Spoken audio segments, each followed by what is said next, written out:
What's up everyone, it's Chris here, the Underpar Viking, and welcome to my very first YouTube video. This will be the first in a series of videos I'm going to put out, so if you like what I do and can tolerate seeing my face, please do consider hitting the like and subscribe button. The video today is really quite exciting because I have just come into some brand new golf clubs. What are they? Let's get into it. So today we're going to do an unboxing of the Cobra Speedzone irons. I have them in 5-9 with a pitching wedge and a sand wedge, and this is the first time I've seen them in the flesh since I was fitted for them at American Golf. So this is a really exciting little moment.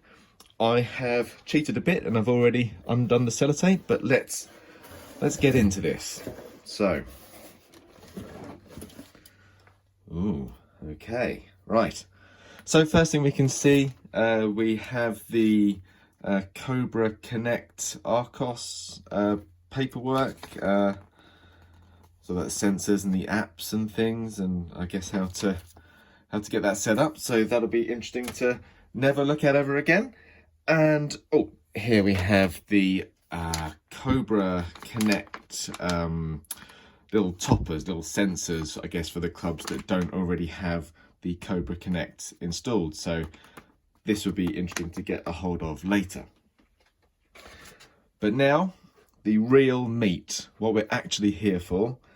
Let's get a look at these clubs properly. All sort of wrapped up in lovely bubble wrap, but you can just get a glimpse of that really lovely packaged back design. So one moment and let's pop these out. Right, so the first thing I'm going to note with you is that I've, in the fitting, gone for a graphite shaft. So this is a Recoil ES780 F3 with a smack wrap, and I really like that kind of smoky black colour. I think that's going to really complement the shaft I've got on my driver really nicely, and I don't know, I'm a sucker for, you know, matte black finishes on things, so I'm really pleased with that. And as you might expect, we've got the Cobra Connect in the top of the shaft, and just get that away, and there's that cool little sensor, and hopefully that'll help us learn a little bit more about our golf game while we are on the course. Now, of course, the big reveal, and here we go. There we go. Speedzone. Lower CG, higher launch, and more distance. Well, in the fitting, that seemed to be true. I guess when we go out a little later on today and find out on the course, we'll see how true that is. But here we have, and this is the 8 iron. Get rid of that nonsense, we don't want that. There's a little sticker on here. I'll deal with that later on, because that's right on there. But as we can see, look at that. That is, if you ask me, really something that's very beautiful indeed.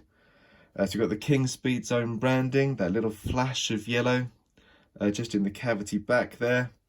A little Speedzone etching on it, and then you've got this sort of lovely little raised foot, which apparently is there to interact with the turf and really help with the swing.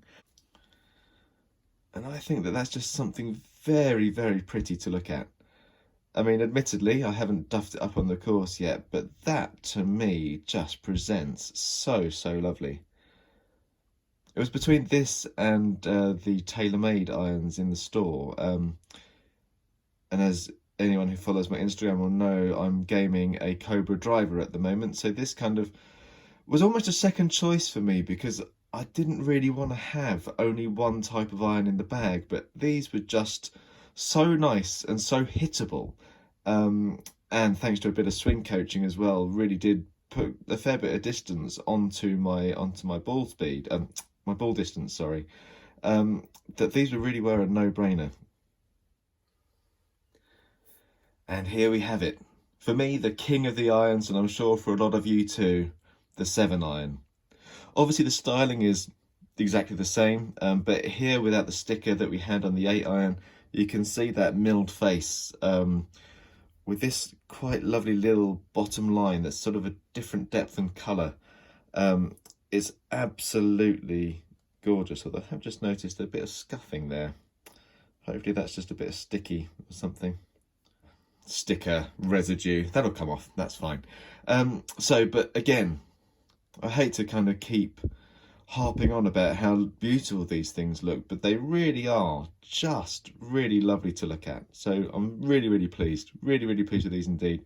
Again, nothing against the sim irons that I tried out, but these just seem to suit me much better.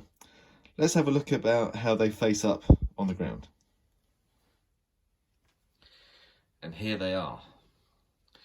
As you can see, for me it sits a little closed, but that's because I've got it in a tiny bit of a drawer setting. And it also sits for me about 2 degrees upright.